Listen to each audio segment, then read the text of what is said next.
the Holy Bible. Reading Plan, 51st Day, Tagalog Version, Numbers chapters 26 to 29, and Luke chapter 2. Numbers chapter 26. Ang ikalawang census. Ika-26 na kabanata. Pagkatapos ng salot, sinabi ng Panginoon kina Moises at Eleazar na anak ng paring si Aaron, "Isensus ninyo ang buong mamamayan ng Israel, ayon sa kanilang pamilya. Lahat ng may edad na 20 taon pataas na may kakayahan sa paglilingkod bilang sundalo ng Israel." Kaya nakipag-usap sina Moises at Eleazar na pari sa mga Israelita, roon sa kapatagan ng Moab sa tabi ng Hordan, malapit sa Jericho. Sinabi niya sa kanila, "Isensus ninyo ang mga taong may edad na 20 taon pataas, ayon sa iniutos ng Panginoon kay Moises." Ito ang mga Israelitang lumabas sa Ehipto. Ang mga lahi ni Reuben na panganay na anak ni Jacob ay ang mga pamilya ni Hanok, Palu, Hezron at Carmi. Sila ang mga pamilyang nanggaling kay Reuben. 43,730 silang lahat. Ang anak ni Palu ay si Eliab, at ang mga anak ni Eliab ay sina Nemuel, Datan at Abiram. Itong sina Datan at Abiram ay ang mga pinuno ng kapulungan na sumama kay Korah sa pagre-rebelde sa Panginoon sa pamamagitan ng paglaban kina Moises at Aaron. Pero nilamon sila ng lupa kasama ni Korah at nasunog ng apoy ang kanyang 250 tagasunod. At naging babala sa mga Israelita ang pangyayaring ito. Pero hindi namatay ang mga anak ni Korah. Ang mga lahi ni Simeon ay ang mga pamilya ni Nemuel, Jamin, Jakin, Zera, at Shaul. Sila ang mga pamilyang nanggaling kay Simeon. 22,200 silang lahat. Ang mga lahi ni Gad ay ang mga pamilya ni Sephon, Hagi, Shuni, Ozni, Eri, Arod, at Areli. Sila ang mga pamilya na nanggaling kay Gad. 40,500 silang lahat. May 2 anak na lalaki si Huda na sina Er at Onan, na namatay sa lupain ng Kanaan. Pero may mga lahi rin naman si Huda na siyang pamilya ni Shela, Perez, at Zera. Ang mga angkan ni Perez ay ang pamilya ni Hezron at Hamul. Sila ang mga pamilyang nanggaling kay Huda. 76,500 silang lahat. Ang mga lahi ni Isakar ay ang mga pamilya ni Tola, Puwa, Jashub, at Shimron. Sila ang mga pamilyang nanggaling kay Isakar. 64,300 silang lahat. Ang mga lahi ni Zebulun ay ang mga pamilya ni Sered, Elon, at Jalil. Sila ang mga pamilyang nanggaling kay Zebulun. 60,500 silang lahat. Ang mga lahi ni Jose ay nanggaling sa 2 niyang anak na sina Manase at Ephraim. Ang mga lahi ni Manase ay ang mga pamilya ni Makir, at ang anak nitong si Gilead. Ang mga angkan ni Gilead ay ang mga pamilya ni Iezer, Helek, Azriel, Shechem, Shemida, at Hefer. Ang anak ni Hefer na si Zelofehad ay walang anak na lalaki, pero may mga anak siyang babae na sina Mala, Noe, Hogla, Milka, at Tirza. Sila ang mga pamilyang nanggaling kay Manase. 52,700 silang lahat. Ang mga lahi naman ni Ephraim ay ang mga pamilya ni Shutela, Beker, Tahan. Ang mga angkan ni Shutela ay ang mga pamilya ni Eran. Sila ang mga pamilya na nanggaling kay Ephraim. 32,500 silang lahat. Ito ang mga pamilyang nanggaling kina Manase at Ephraim na mga lahi ni Jose. Ang mga lahi ni Benjamin ay ang sambahayan ni Bela, Ashbel, Ahiram, Shufam, at Hufam. Ang mga angkan ni Bela ay ang mga pamilya ni Ard at Naaman. Sila ang mga pamilya na nanggaling kay Benjamin. 45,600 silang lahat. Ang mga lahi ni Dan ay ang mga pamilya ni Shuham. Shuhamita ang lahat ng lahi ni Dan. At 64,400 silang lahat. Ang mga lahi ni Asher ay ang mga pamilya ni Imna, Ishvi, at Beria. Ang mga angkan ni Beria ay ang mga pamilya ni Heber at ni Malkiel. May anak na babae si Asher na si Sera. Sila ang mga pamilyang nanggaling kay Asher. 53,400 silang lahat. Ang mga lahi ni Naphtali ay ang mga pamilya ni Jazil, Guni, Jeser, at Shilem. Sila ang mga pamilyang nanggaling kay Naphtali. 45,400 silang lahat. Kaya ang kabuuang bilang ng mga lalaking Israelitang na census ay 601,730. Pagkatapos sinabi ng Panginoon kay Moises, hati-hatiin mo sa kanila ang lupa bilang mana nila, ayon sa dami ng bawat lahi. Ang malaking lahi, bigyan ng mas malaki, at ang maliit na lahi, bigyan ng maliit.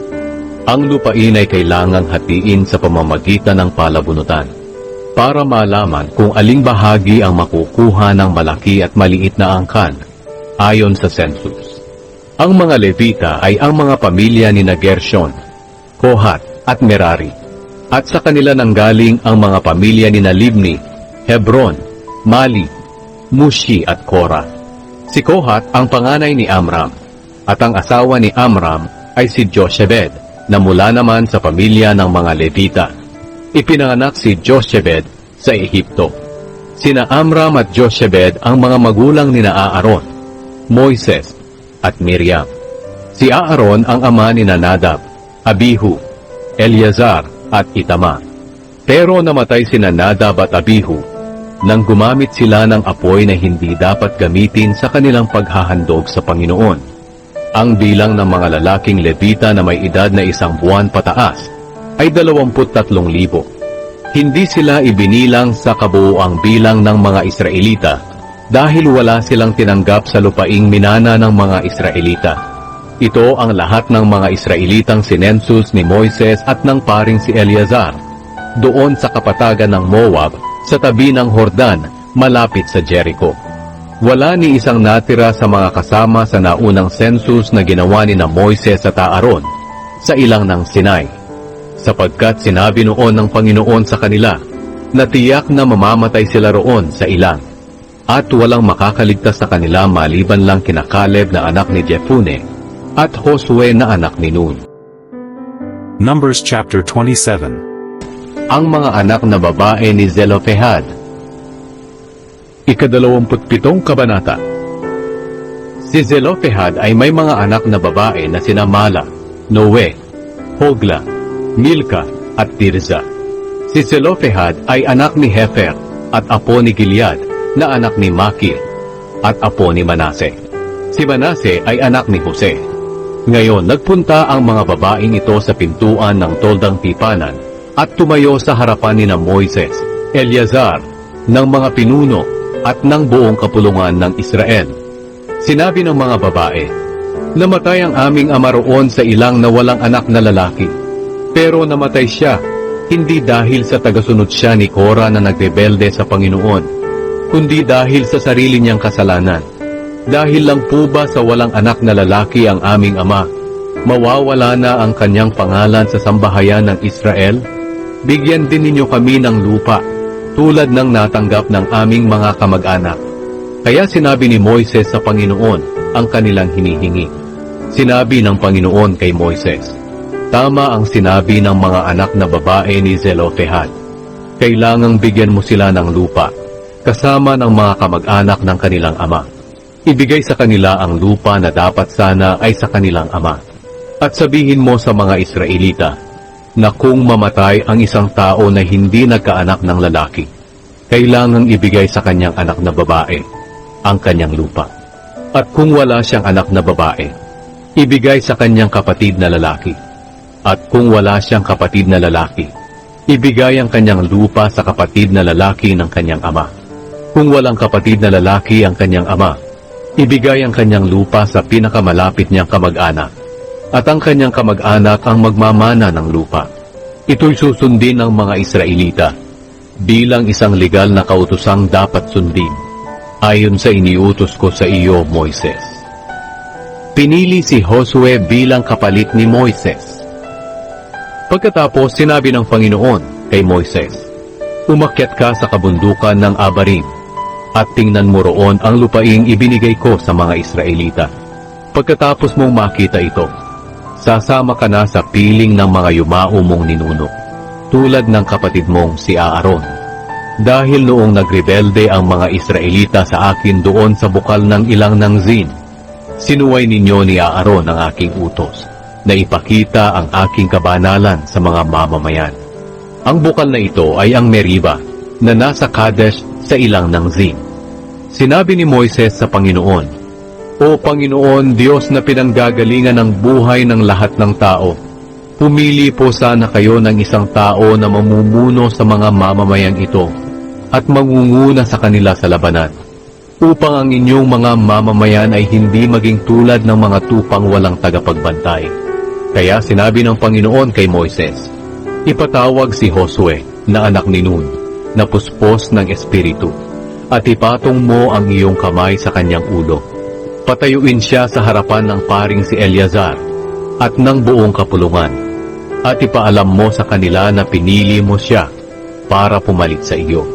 Ibigay mo sa kanya ang iba mong kapangyarihan upang sundin siya ng buong mamamayan ng Israel. Kay Eleazar niya malalaman ang aking pasya sa pamamagitan ng paggamit ni Eleazar ng uring sa aking presensya. Sa pamamagitan nito masusubaybayan ni Eleazar si Josue at ang lahat ng mga Israelita sa kanilang gagawin. Kaya ginawa ni Moises ang iniutos sa kanya ng Panginoon. Ipinatawag niya si Josue at pinatayo sa harapan ng paring si Eleazar at ng buong kapulungan. At ayon sa iniutos sa kanya ng Panginoon, ipinatong niya ang kanyang kamay kay Josue, at ipinahayag na si Josue ang papalit sa kanya. Numbers chapter 28. Ang pang-araw-araw na mga handog. Ika-28 kabanata. Sinabi ng Panginoon kay Moises, sabihin mo sa mga Israelita na kailangan silang maghandog sa akin ng mga handog sa pamamagitan ng apoy sa nakatakdang panahon. Ang mga handog na ito ay ang pagkain ko, at ang mabangong samyo nito ay makalulugod sa akin. Kaya sabihin mo ito sa mga Israelita. Ito ang mga handog sa pamamagitan ng apoy na inyong iaalay sa Panginoon araw-araw. 2 tupa na 1 taong gulang at walang kapintasan. Ang isang handog ay sa umaga at isa sa hapon, kasama ng handog bilang pagpaparangal sa Panginoon na 2 kilo ng magandang klaseng harina na hinaluan ng 1 litrong langis ng olibo.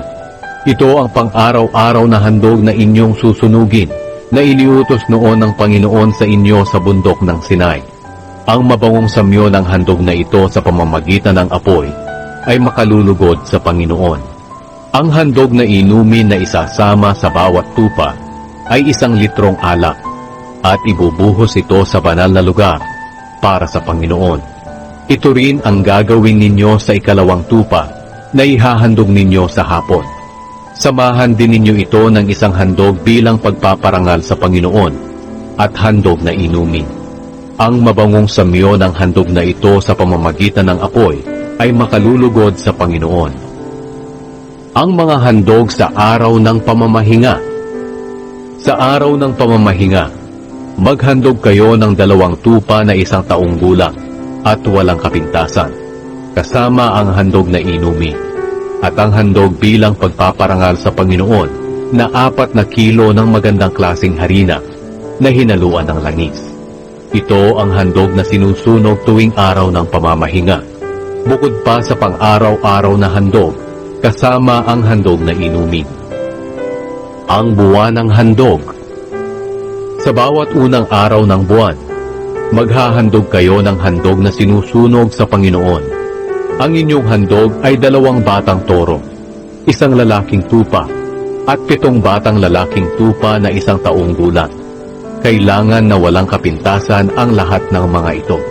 Ang bawat toro ay sasamahan ng handog bilang pagpaparangal sa Panginoon ng mga 6 na kilo ng magandang klaseng harina na hinaluan ng langis. Bawat 1 lalaking tupa ay sasamahan din ng handog na may mga 4 na kilo ng magandang klaseng harina na hinaluan ng langis bilang pagpaparangal sa Panginoon. At ang batang lalaking tupa ay sasamahan ng handog na 2 kilo ng magandang klaseng harina na hinaluan ng langis bilang pagpaparangal sa Panginoon. Ito'y mga handog na sinusunog. Ang mabangong samyo nito ay makalulugod sa Panginoon. Ang bawat toro ay sasamahan ng handog na inumin na 2 litrong katas ng ubas. At ang bawat batang tupa ay sasamahan ng mga 1 litrong alak. Ito ang buwanang handog na sinusunog na inyong gagawin sa bawat simula ng buwan sa buong taon. Maghandog pa kayo sa Panginoon ng 1 lalaking kambing bilang handog sa paglilinis. Gawin ninyo ito bukod pa sa pang-araw-araw na handog na sinusunog at sa mga handog na inumin. Ang pista ng paglampas ng anghel. Ipagdiwang ninyo ang pista ng paglampas ng anghel sa 14 na araw ng unang buwan. Bukas magsisimula ang 7 araw na pista. At sa loob ng 7 araw, huwag kayong kakain ng tinapay na may pampaalsa. Sa unang araw ng pista, huwag kayong magtatrabaho. Sa halip magtipon kayo para sumamba sa Panginoon.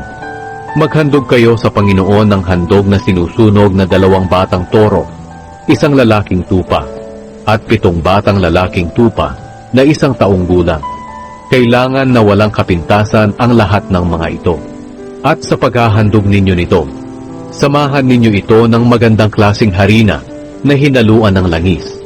6 na kilo sa bawat toro, 4 na kilo sa lalaking tupa, at 2 kilo sa bawat batang tupa.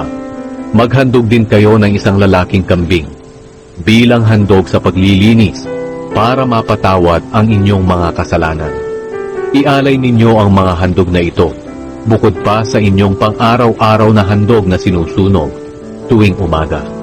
Sa ganitong paraan ninyo ialay itong mga handog sa pamamagitan ng apoy bilang pagkain para sa Panginoon. Gawin ninyo ito bawat araw sa loob ng 7 araw. Ang mabangong samyo ng mga handog na ito ay makalulugod sa Panginoon. Ihandog ninyo ito bukod pa sa pang-araw-araw na handog na sinusunog at sa handog na inumin. Sa 7 araw, muli kayong magtipon sa pagsamba sa Panginoon at huwag kayong magtatrabaho sa araw na iyon. Ang mga handog sa panahon ng pista ng pag-aani. Sa unang araw ng pista ng pag-aani, sa panahon na maghahandog kayo sa Panginoon ng bagong ani ng trigo, huwag kayong magtatrabaho. Sa halip magtipon kayo bilang pagsamba sa Panginoon.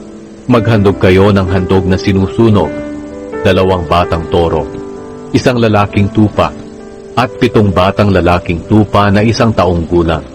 Ang mabangong samyo ng handog na ito'y makalulugod sa Panginoon. At sa paghahandog ninyo nito, samahan ninyo ito ng magandang klaseng harina na hinaluan ng langis. 6 na kilo sa bawat toro, 4 na kilo sa lalaking tupa, at 2 kilo sa bawat batang tupa. Maghandog din kayo ng 1 lalaking kambing para sa kapatawaran ng inyong mga kasalanan. Ihandog ninyo ito, kasama ang mga handog na inumin, bukod pa sa pang-araw-araw na handog na sinusunog, at ng handog bilang pagpaparangal sa Panginoon. Siguraduhin ninyo na ang mga hayop na ito ay walang kapintasan. Numbers chapter 29. Ang mga handog sa pista ng pagpapatunog ng mga trompeta. 29 na kabanata.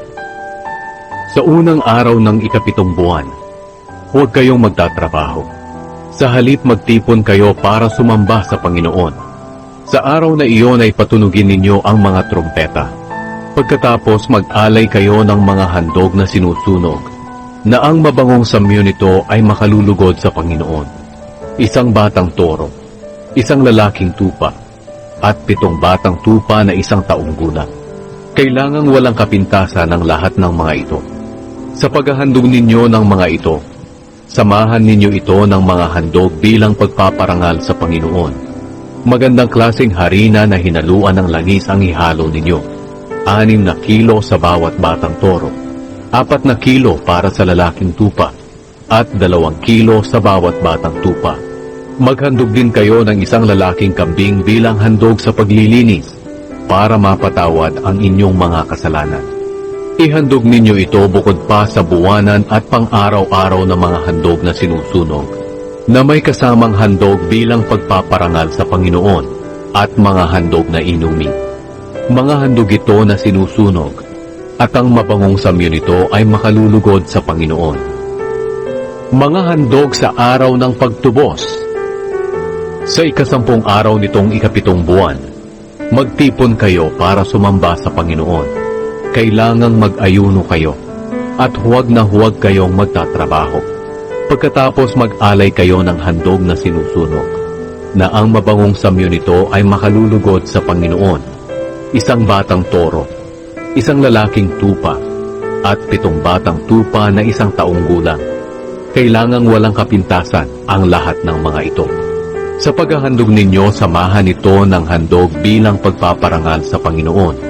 Ang isama ninyo ay magandang klaseng harina na hinaluan ng langis. 6 na kilo sa bawat batang toro, 4 na kilo sa bawat lalaking tupa, at 2 kilo sa bawat batang tupa. Maghandog din kayo ng 1 lalaking kambing bilang handog sa paglilinis. Bukod sa isa pang handog sa paglilinis para sa kapatawaran ng inyong kasalanan at sa pang-araw-araw na handog na sinusunog na may kasamang handog bilang pagpaparangal sa Panginoon at sa handog na inumin. Ang mga handog sa pista ng pagtatayo ng mga kubol. Sa 15 araw ng buwan ding iyon, huwag kayong magtatrabaho. Sa halip magtipon kayo para sumamba sa Panginoon. Magdiwang kayo ng pista para sa Panginoon sa loob ng 7 araw. Mag-alay kayo ng mga handog na sinusunog na ang mabangong samyo nito ay makalulugod sa Panginoon. Sa unang araw, ito ang inyong ihandog. 13 batang toro, 2 lalaking tupa, at 14 na batang tupa na 1 taong gulang. Kailangang walang kapintasan ang lahat ng mga ito. Sa paghahandog ninyo nito, samahan ninyo ito ng handog bilang pagpaparangal sa Panginoon. Haluan ninyo ito ng magandang klaseng harina na hinaluan ng langis. 6 na kilo sa bawat batang toro, 4 na kilo sa bawat lalaking tupa, at 2 kilo sa bawat batang tupa. Maghandog din kayo ng 1 lalaking kambing bilang handog sa paglilinis, bukod pa sa pang-araw-araw na handog na sinusunog na may kasamang handog bilang pagpaparangal sa Panginoon at handog na inumin. Sa 2 araw, ito ang inyong ihandog. 12 batang toro, 2 lalaking tupa, at 14 na batang tupa na 1 taong gulang. Kailangang walang kapintasan ang lahat ng mga ito. Sa paghahandog ninyo nito, samahan ninyo ito ng tamang dami ng handog bilang pagpaparangal sa Panginoon at handog na inumin. Maghandog din kayo ng 1 lalaking kambing bilang handog sa paglilinis, bukod pa sa pang-araw-araw na handog na sinusunog na may kasamang handog bilang pagpaparangal sa Panginoon at handog na inumin. Sa 3 araw, maghandog kayo ng 11 batang toro, 2 lalaking tupa, at 14 na batang tupa na 1 taong gulang. Kailangang walang kapintasan ang lahat ng mga ito. Sa paghahandog ninyo nito, samahan ninyo ito ng tamang dami ng handog bilang pagpaparangal sa Panginoon at handog na inumin. Maghandog din kayo ng 1 lalaking kambing bilang handog sa paglilinis, bukod pa sa pang-araw-araw na handog na sinusunog na may kasamang handog bilang pagpaparangal sa Panginoon at handog na inumin. Sa 4 na araw, ito ang inyong ihandog. 10 batang toro, 2 lalaking tupa, at 14 na batang tupa na 1 taong gulang. Kailangang walang kapintasan ang lahat ng mga ito. Sa paghahandog ninyo nito, samahan ninyo ito ng tamang dami ng handog bilang pagpaparangal sa Panginoon at handog na inumin. Maghandog din kayo ng 1 lalaking kambing bilang handog sa paglilinis, bukod pa sa pang-araw-araw na handog na sinusunog na may kasamang handog bilang pagpaparangal sa Panginoon at handog na inumin. Sa ikalimang araw, ito ang inyong ihandog: 9 na batang toro, 2 lalaking tupa, at 14 na batang tupa na 1 taong gulang. Kailangang walang kapintasan ang lahat ng mga ito. Sa paghahandog ninyo nito, samahan nyo ito ng tamang dami ng handog bilang pagpaparangal sa Panginoon at handog na inumin. Maghandog din kayo ng 1 lalaking kambing bilang handog sa paglilinis, bukod pa sa pang-araw-araw na handog na sinusunog, na may kasamang handog bilang pagpaparangal sa Panginoon at handog na inumin.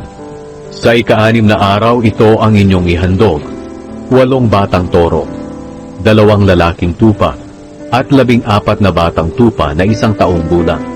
Kailangang walang kapintasan ang lahat ng mga ito. Sa paghahandog ninyo nito, samahan ninyo ito ng tamang dami ng handog bilang pagpaparangal sa Panginoon at handog na inumin. Maghandog din kayo ng 1 lalaking kambing bilang handog sa paglilinis, bukod pa sa pang-araw-araw na handog na sinusunog, na may kasamang handog bilang pagpaparangal sa Panginoon at handog na inumin. Sa ika-7 araw, ito ang inyong ihandog: 7 batang toro, 2 lalaking tupa, at 14 na batang tupa na 1 taong gulang. Kailangang walang kapintasan ang lahat ng mga ito. Sa paghahandog ninyo nito, samahan ninyo ito ng tamang dami ng handog bilang pagpaparangal sa Panginoon at handog na inumin. Maghandog din kayo ng 1 lalaking kambing bilang handog sa paglilinis, bukod pa sa pang-araw-araw na handog na sinusunog, na may kasamang handog bilang pagpaparangal sa Panginoon at handog na inumin. Sa ika-8 araw, huwag kayong magtatrabaho. Sa halip, magtipon kayo para sa pagsamba sa Panginoon. Mag-alay kayo ng handog na sinusunog, na ang mabangong samyo nito ay makalulugod sa Panginoon: 1 batang toro, 1 lalaking tupa, at 7 batang tupa na 1 taong gulang. Kailangan na walang kapintasan ang lahat ng mga ito. Sa paghahandog ninyo nito, samahan ninyo ito ng tamang dami ng handog bilang pagpaparangal sa Panginoon at handog na inumin. Maghandog din kayo ng 1 lalaking kambing bilang handog sa paglilinis, bukod pa sa pang-araw-araw na handog na sinusunog, na may kasamang handog bilang pagpaparangal sa Panginoon at handog na inumin. Bukod pa sa mga handog para sa pagtupad ng inyong panata at mga handog na kusang loob, maghandog din kayo sa Panginoon sa nakatakdang mga pista ng mga handog na ito: mga handog na sinusunog, mga handog bilang pagpaparangal sa Panginoon, mga handog na inumin, at mga handog para sa mabuting relasyon. Sinabing lahat ito ni Moises sa mga Israelita ayon sa iniutos sa kanya ng Panginoon. The Book of Luke chapter 2. Ikalawang kabanata. Ang kapanganakan ni Jesus. Nang mga panahong iyon, ang emperador ng Roma na si Augustus ay gumawa ng kautusan na dapat magpatala ang lahat ng mga mamamayan ng bansang nasasakupan niya. Ito ang kauna-unahang census na naganap ng si Quirinius, ang gobernador sa lalawigan ng Syria. Kaya umuwi ang lahat ng tao sa sarili nilang bayan upang magpalista. Mula sa Nazareth na sakop ng Galilea, pumunta si Jose sa Bethlehem na sakop ng Judea, sa bayang sinilangan ni Haring David, dahil nagmula siya sa angkan ni David. Kasama niya sa pagpapalista ang magiging asawa niyang si Maria, na noon ay malapit ng manganak. At habang naroon sila sa Bethlehem, dumating ang oras ng panganganak ni Maria. Isinilang niya ang panganay niya na isang lalaki. Pinalot niya ng lampi ng sanggol at inihiga sa sabsaban, dahil walang lugar para sa kanila sa mga bahay panuluyan. Nagpakita ang mga anghel sa mga pastol. Malapit sa Bethlehem, may mga pastol na nasa paran at nagpupuyat sa pagbabantay ng kanilang mga tupa. Biglang nagpakita sa kanila ang isang anghel ng Panginoon at nagningning sa paligid nila ang nakakasilaw na liwanag ng Panginoon. Ganoon na lang ang pagkatakot nila. Pero sinabi sa kanila ng anghel, "Huwag kayong matakot, dahil naparito ako upang sabihin sa inyo ang magandang balita na magbibigay ng malaking kagalakan sa lahat ng tao. Sapagkat isinilang ngayon sa Bethlehem sa bayan ni Haring David ang inyong tagapagligtas, ang Kristo na siyang Panginoon. Ito ang palatandaan upang makilala ninyo siya. Makikita ninyo ang sanggol na nababalot ng lampin at nakahiga sa isang sabsaban. Pagkatapos magsalita ng anghel, biglang nagpakita ang napakaraming anghel at sama-sama silang nagpuri sa Diyos.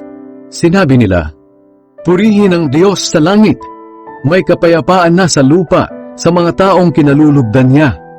Nang makaalis na ang mga anghel pabalik sa langit, nag-usap-usap ang mga pastol, "Tayo na sa Bethlehem at tingnan natin ang mga pangyayaring sinabi sa atin ng Panginoon."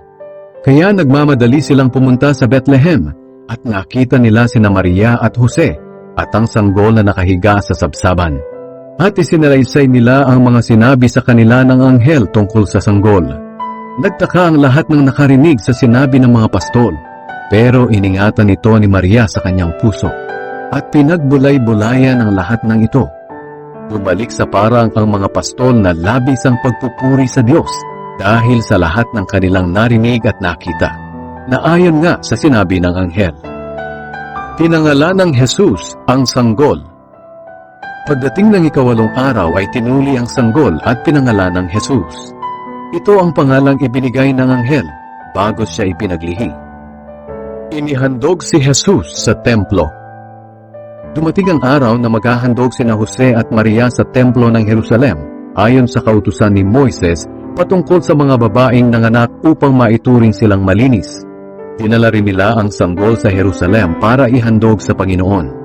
Sapagkat nasusulat sa kautusan ng Panginoon, ang bawat panganay na lalaki ay kailangang ihandog sa Panginoon.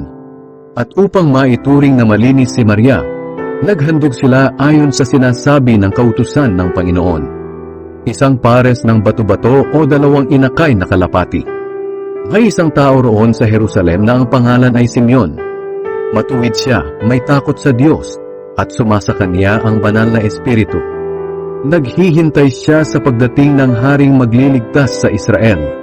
Ipinahayag sa kanya ng banal na espiritu na hindi siya mamamatay hanggat hindi niya nakikita ang haring ipinangako ng Panginoon. Nang araw na iyon, sa patnubay ng banal na espiritu, ay pumunta siya sa templo. At nang dalhin doon ni Maria at Jose si Jesus upang ihandog sa Panginoon ayon sa kautusan, nakita ni Simeon ang sanggol. Kinargan niya ito at pinuri ang Diyos. Sinabi niya, "Panginoon, maaari niyo na akong kunin na inyong lingkod, dahil natupad na ang pangako niyo sa akin. Mamamatay na ako ng mapayapa, dahil nakita na ng sarili kong mga mata ang tagapagligtas na inihanda ninyo para sa lahat ng tao. Siya ang magbibigay liwanag sa isipan ng mga hindi Hudyo na hindi nakakakilala sa iyo at magbibigay karangalan sa inyong bayang Israel." Namangha ang ama at ina ng sanggol sa sinabi ni Simeon tungkol sa sanggol. Pinasbasan sila ni Simeon at sinabi niya kay Maria, "Ang batang ito'y itinalaga upang itaas at ibagsak ang marami sa Israel. Magiging tanda siya mula sa Diyos. Pero marami ang magsasalita ng laban sa kanya, kaya ikaw mismo ay masasaktan na parang sinaksak ng patalim ang puso mo. At dahil sa gagawin niya, mahahayag ang kasamaang nasa isip ng maraming tao." Naroon din sa templo ang isang babaeng propeta na ang pangalan ay Ana. Anak siya ni Phanuel na mula sa lahi ni Asher. Matandang-matanda na siya. 7 taon lang silang nagsama ng kanyang asawa bago siya na byuda. At ngayon 84 na taon na siya. Palagi siyang nasa templo. Araw-gabi ay sumasamba siya sa Diyos sa pamamagitan ng pananalangin at pag-aayuno. Lumapit siya ng oras ding iyon kina Jose at Maria at nagpasalamat sa Diyos. At nagsalita rin siya tungkol sa bata sa lahat na naghihintay sa araw ng pagliligtas ng Diyos sa Jerusalem. Nang may sagawa na nina Jose at Maria ang lahat ng dapat nilang gawin ayon sa kautusan ng Panginoon, umuwi na sila sa kanilang bayan sa Nazaret na sakop ng Galilea. Lumaki ang batang si Jesus at naging malakas at napakatalino at pinagpala siya ng Diyos. Ang batang si Jesus sa templo. Bawat taon pumupunta ang mga magulang ni Jesus sa Jerusalem para dumalo sa pista ng paglampas ng anghel. Nang 12 taon na si Jesus, muli silang pumunta roon, gaya ng nakaugalian nila. Pagkatapos ng pista, umuwi na sila pero nagpaiwan si Jesus sa Jerusalem. Hindi ito namalayan ng mga magulang niya. Ang akala nila ay kasama siya ng iba nilang kababayan na pauwi na rin, kaya nagpatuloy sila sa paglalakad buong araw. Bandang huli ay hinanap nila si Jesus sa kanilang mga kamag-anak at mga kaibigan. Nang malaman nila na wala si Jesus sa kanila, bumalik sila sa Jerusalem para roon siya hanapin. At ng 3 araw, natagpuan nila si Jesus sa templo na nakaupong kasama ng mga tagapagturo ng kautusan. Nakikinig siya sa kanila at nagtatanong. Namangha ang lahat ng nakarinig sa mga isinasagot niya at sa kaniyang katalinuhan. Nagtaka ang mga magulang niya nang matagpuan siya roon. Sinabi ng kanyang ina, "Anak, bakit mo ito ginawa sa amin? Balisang-balisa na kami ng iyong ama sa paghahanap sa iyo." Sumagot si Jesus, "Bakit po ninyo ako hinahanap? Hindi ba ninyo alam na dapat ay narito ako sa bahay ng aking ama?" Pero hindi nila naunawaan ang ibig niyang sabihin. Umuwi si Jesus sa Nazareth kasama ng kanyang mga magulang at patuloy siyang naging masunuring anak. Ang lahat ng bagay na ito ay iningatan ng kanyang ina sa kanyang puso. Patuloy na lumaki si Jesus at lalo pang naging matalino. Kinalugdan siya ng Diyos at ng mga tao. The Holy Bible. Remember, the Word of God is alive. He is Jesus Christ. Read John 1 verse 1. Please like, subscribe, and comment. Thank you for listening, reading, and watching. God bless us all. Remember to read the next chapters tomorrow. See you there. Please share this video. Thank you.